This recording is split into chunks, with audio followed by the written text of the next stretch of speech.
What is happening in America with the Dems who are saying that black people are inferior? They're inferring constantly and telling black people they're inferior.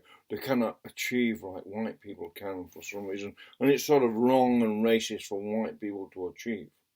Now, all that does is blow the whole academic ability of both races. And the problem is they're being extremely dishonest, and it reminds you of fascism when the Germans and Nazis, they were sort of racist, and they did sort of nefarious things to eliminate certain races where they thought were underneath them, underneath the Aryan superiority, right? And it makes you wonder what is really behind these Dems telling all these black people they're inferior to whites and they're losers because of what happened in history. And it's just a part of history. I think if you read history, and slavery has happened, there were people taken from England and Britain as slaves by the Arabs quite 1,000 years ago. But it didn't make Twitter because there was no Twitter or papers then. No, come and take all villages. Woof, off they went and become slaves for the Arabs.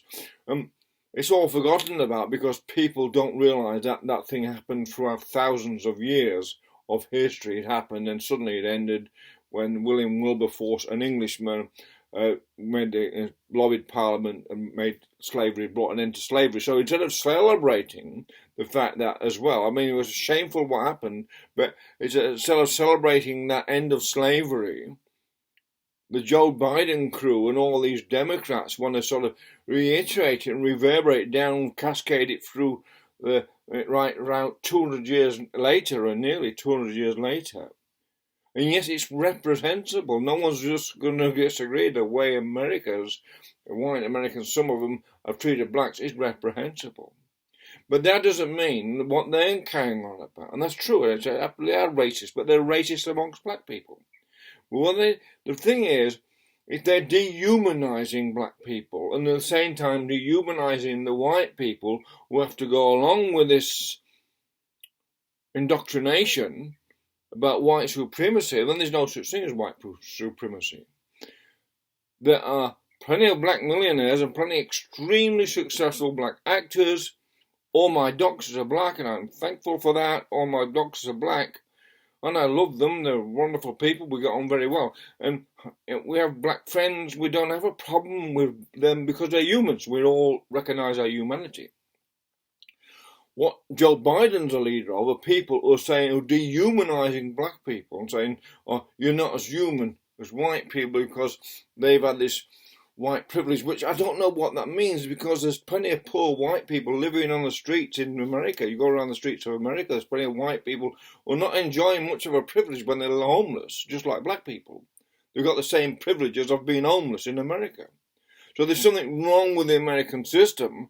It's nothing to do with black or white. It's the corporate system itself that needs to be looked at. And both political parties need to address that, regardless of who's in power or whatever. There's something wrong with the corporate system of America, which is also behind. Also, you can bet, because they're powerful people, they're behind this pushing of black inferiority, because if you're saying there's white supremacy, then you're saying there's black inferiority, which is offensive. It's extremely racist.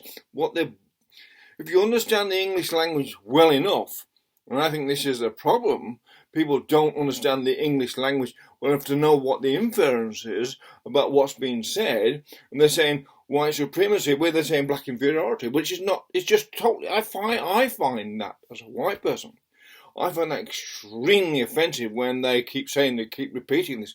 When white people keep repeating it, it makes me furious at the white people saying this, because I know what they're doing. They're inculcating black people who, for some reason, they haven't had good parenthood, they haven't been brought up in stable homes, and stuff like that, and got grudges amongst them, and that grudges can be internalised, and you can blame someone else for your own problems, and let's blame white people, let's take it out of white people. And that's what they're doing. The Dems are fermenting trouble with this Antifida and all these other strange organisations that are against families, father and mother and children, which is entirely human. And there's no race involved with father, mother and children. That's a human thing, very much a human thing. And race has nothing to do with how a father and mother bring up their children. That's nothing to do with race. All over the world, it's the same thing, no matter which country you're in. And there's differences in ways of doing it, of course, cultural difference in the way that is. But nonetheless, it's the same. It's just a bog standard father, mother, children. And if the father's a good father, the mother's a good mother, and they get the kids to learn before they go to school and get the kids into reading, when throughout the world, throughout the human race, there's only one human race. Throughout the human race, the result is just the same. Academically accomplished children and become responsible, accomplished adults, regardless of race, because you can go anywhere in the world. There's a lot of really, really dumb white people. Well, obviously in America, there's a lot of extremely dumb white people. They vote Democrats. You have to be extremely dumb to get sucked into the lies and bullshit that's coming out of the Democrats right now, saying it's all right to break the law, it's all right to burn and loot and murder, because somehow that's politically correct, burning and looting and murdering.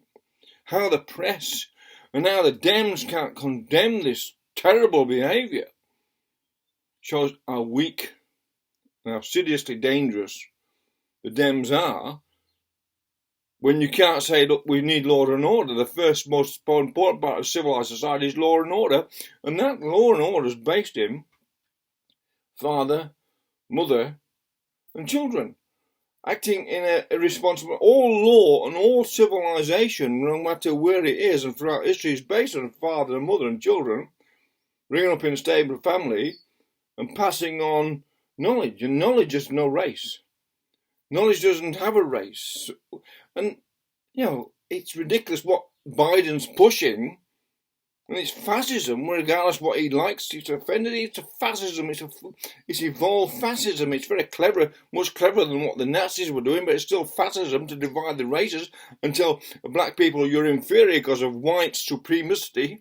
And all it is, what he's not explaining, because these people are ignorant, the Dems are ignorant. They've proven to me that they're ignorant. But the difference is your climate in the north is very cold in winter.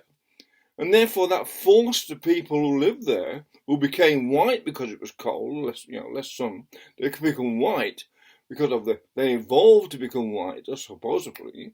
And because they had to deal with very, very cold winters, so they had to invent through use of fire, and that's how they invented technology, because they're sitting there for months in the freezing cold. How do you deal with that? So they had to sort of imagine ways of surviving through these terribly cold winters. Well, the people in the lower regions of the earth who became black or whatever, because there's no really know the history of it. We don't know what the original people were black or white. We have no, they could be tan or red, like orangutans. We don't know whether what colour people were 200,000 years ago. There's no way of knowing that. People could have become black. So there's really no way of proving anything like that, because it's all tangible, regardless of what they say about human evolution. But the thing is, the people in the lower climes, they didn't have to invent what they had to live within the nature they had, but they didn't have the terrible winters to deal with, so they could just live off the land and follow the oof and live off the trees, the fruit of the trees, and where they grew as vegetables, without a problem other than drought and the normal weather problems. So that's the big difference between why whites became what they did, technically superior, and blacks didn't actually go that far, because it was a climatic thing. You have to solve problems, invent your solutions to, and adapt to the climate. That's all there is to it. You have to adapt to climate. You can't force climate to be what you want. You have to adapt to it. That's another lie the Democrats are pushing, that you can adapt humanity. You've got to adapt the climate to humanity. You can't do that. It's one of the greatest lies of all time, that you can somehow adapt the climate. Instead of adapting the society and economic system accordingly to the climate, well, the Dems have got this magic solution. Here refers to a solution of somehow adapting the climate, and they're dangerously delusional. The Dems are dangerously delusional, creating illusions into people who can't argue back because they simply don't have the knowledge to say, well, hang on, and we've got to question. The fact that the Dems are against questioning their thesis, theology, whatever it is, reminds me of Hitler. It reminds me of Hitler. It reminds me of Joseph Stalin and Mao Zedong. And they're supposed to be the leaders of the free world, and they're totally against free world, being free when you're against questioning. And every human, that is the basic human right, being able to question. Because if you can't question, you're not human. And they're dehumanizing the black people and the white people who they must force to follow. They're dehumanizing them, and that's part of an agenda. And people ought to wake up how dangerous Joe Biden is, how dangerous the Dems are. Instead of the nice sounding platitudes that you hear from these people, they're just weak. And all the people they've appointed into these mayors and that are just really, anyone who allows the town to be burnt and looted and murdered and supports it, obviously extremely weak people, or into totally such massive debt. They're frightened of the financial circumstances of being honest. A vote for the Dems bodes ill for the world. And it's the end of America as we know it. Because end of freedom. America stands for freedom. And the Dems are against freedom.